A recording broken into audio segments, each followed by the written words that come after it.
Hello， 大家好，我是厨房里的兵哥。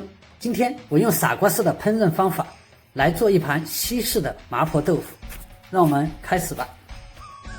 首先，我们把豆腐处理好。一、豆腐竖着切2刀；二、横着切3刀；三、反过来再切5刀；四、将豆腐放进锅里清洗干净；五、加水淹没豆腐；六、加入6克盐；七、开火煮到水沸腾；八、将豆腐倒出并用冷水降温。这样做能够除去豆腥味，并保持豆腐的软嫩。接着预备所有的配料。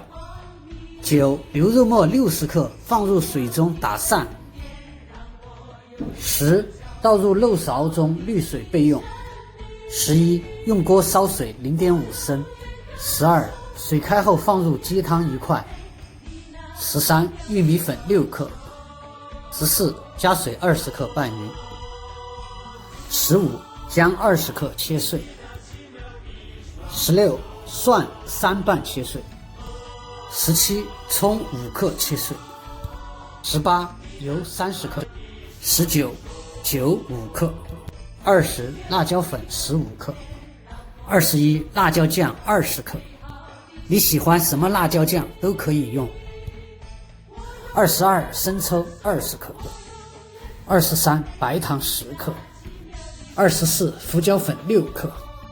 25、桂皮粉3克。26、醋6克。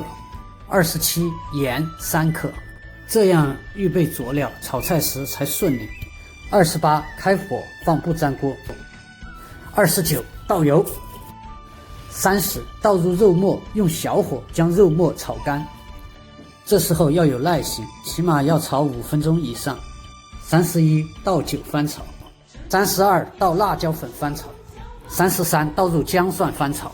34、倒入辣椒酱炒香。35、加糖。36、先倒入1半的鸡汤。37、加胡椒粉。38、加生抽。